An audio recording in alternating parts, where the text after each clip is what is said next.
This is the Panasonic Lumix LX3 from 2008. And before I tell you why I think this camera is so special, let's start off with my favorite part of every camera review by looking at some pictures.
A couple of years ago, I looked up how can I take photos using a digital camera that resemble film. And this is a controversial area, especially among film photographers. And I'll be the first to admit that digital photos don't look like film. But I do think that there is something to using older digital cameras to create a certain type of aesthetic. And I love that aesthetic. And there's a small group of people that also love it. So that search led me down a rabbit hole. And there were two general camps. One group of people simply said, use Fujifilm cameras and use their film simulation recipes. I tried that and I was really dissatisfied with the results, which leads me to the second camp of people who said that rather than buying a new camera that tries to emulate film, I should find an older digital camera, especially one that uses a CCD sensor rather than what most cameras now use, which is a CMOS sensor. Now this camera does use a CCD sensor, but I think the idea that CCD sensors are the main feature that make older digital cameras closer to a film-like appearance is definitely oversimplifying things. And other factors such as the software in the camera, the lens itself, how many megapixels it is, these all tie into that look that I love. So my search for an older CCD sensor digicam led me to this brilliant Instagram and YouTube account by someone called Ali O'Keefe, and she goes under the name 1 Month 2 Cameras. After many years of not taking any photos, I can say that she single-handedly was the biggest influence for getting me back into photography because of her amazing work digging into so many older cameras and reviewing them on her YouTube, sharing photos from them on her Instagram. So I highly recommend you check that out. So what I did was I went on her Instagram page and I just did a deep dive scroll through the pictures and focused on all of the dozens of digital cameras that she has reviewed over the past few years. And in the end, I was left with two digital cameras that I found to have a really appealing look. The first one was the Olympus XZ1 or XZ1, sorry, I'm Canadian. And the other one was the Lumix LX3. So I actually ordered both of these cameras. I found them for a really good price on Facebook Marketplace. Long story short, I never got my hands on the Olympus XZ1, but I did get my hands on this Lumix LX3, and it's hard to overstate how much of a positive influence this camera has had on me since getting it.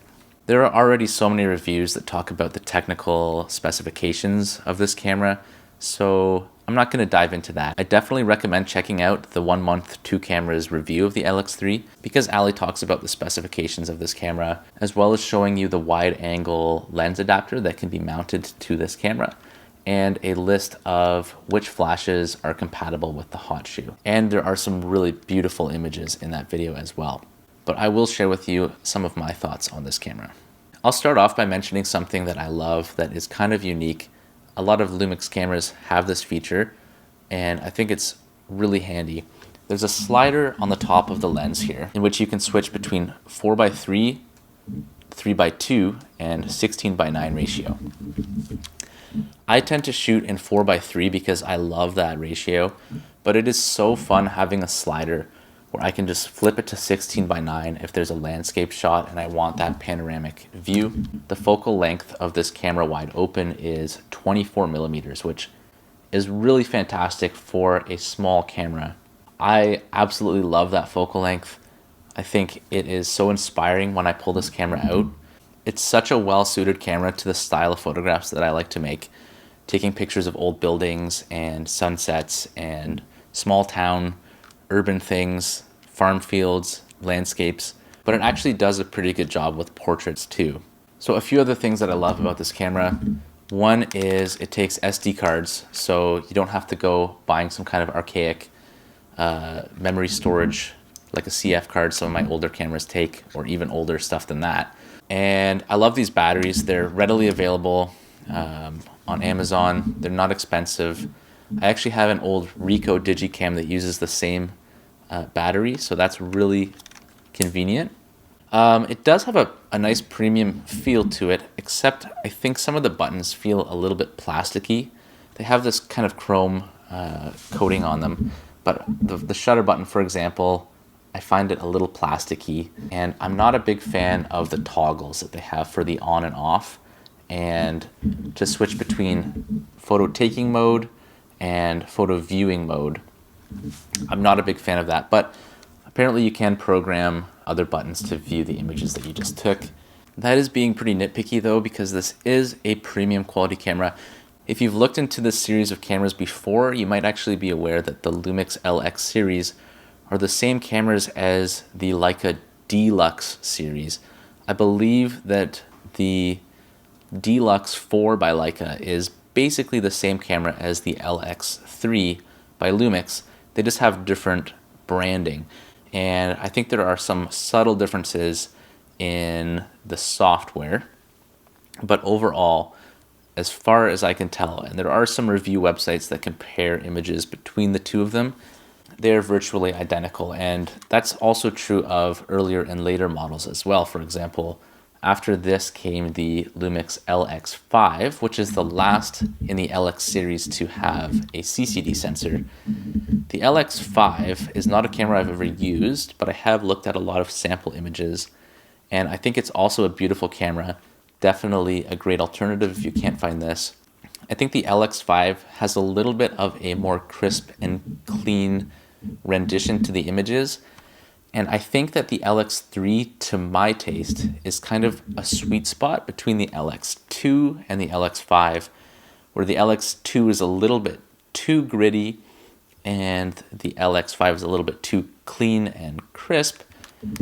I think that this is such a nice Goldilocks zone camera. One big advantage of the LX5 that I will mention is the reach of the zoom. This lens on the LX3 goes from 24 millimeters to 60 millimeters, and the LX5 goes from 24 millimeters to 90 millimeters. So you do have a bit more versatility in your focal length. So I'll turn the camera on to show you. There's just a little switch right here to flip it on. Mine came with this great lens cap accessory, so I never have to put the lens cap on or off. So I can just throw it in and out of my pocket. I definitely recommend purchasing something like that if you are looking into buying one of these cameras. It does have a built-in flash, which also has a little flip to open it. I love the flash. The flash does have that nice kind of 90s disposable camera in your face look to it. Now you can select from all the different standard modes. This camera does shoot in RAW, by the way, so if you like to shoot in RAW, shoot manual, there are a lot of options on here. There is a color profile that I really love. Another shout out to 1 Month 2 Cameras for sharing this. It is the dynamic black and white option, and it actually comes with the camera. You can actually select between these different film modes. I don't know if it'll focus there. So that's dynamic black and white. I will show you a bunch of photos in a second, mostly straight out of camera. It's one of the most flattering black and white profiles of any camera I've used. It's really special. I love it. You also have a smooth black and white. There are a couple of customizable My Film options, and you have a bunch of other options on here that I have not really played around with too much. And you also have some more creative options under the scene mode. Similar to a lot of the older Olympus cameras, there is a film grain option, which puts it in black and white with a very thickly applied film grain art filter. And that is kind of fun. I'll show you a few pictures. I don't have any photos that I took using that I actually really like, but I'll show you a few of those towards the end of the video. First, let me show you a bunch of photos I took using the dynamic black and white setting.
Few other things to mention about this camera.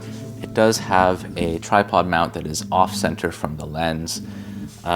You do have to open the battery door to access the SD card. The batteries, I already mentioned, they're easy to find. They also charge pretty well and hold their charge pretty well. I really like them. They're small and easy to change. This camera has this little joystick button here that you can push in all four directions just to navigate menus. It's okay. It's not great, but it works. Otherwise, there is kind of this D-pad configuration here with an OK button in the middle, and that works great.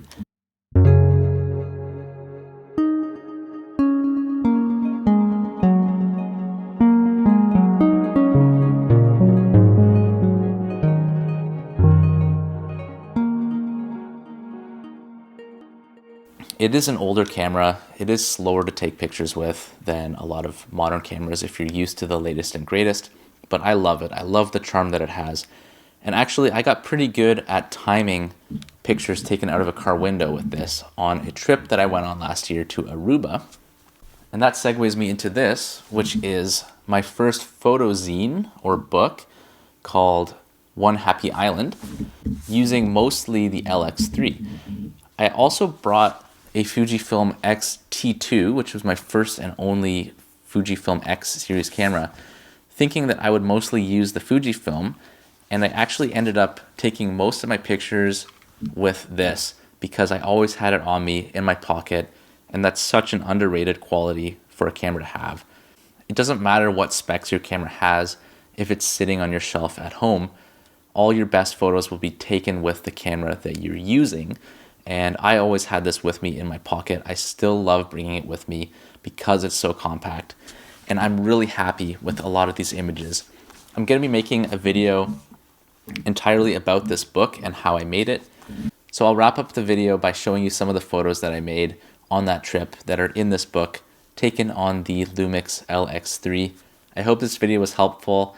I've got a bunch of other cameras since buying this one from my adventures into filmic digicams, and I hope that I continue this series. I've got a lot on my plate, but I'd love to make more videos like this. So let me know if you enjoyed it.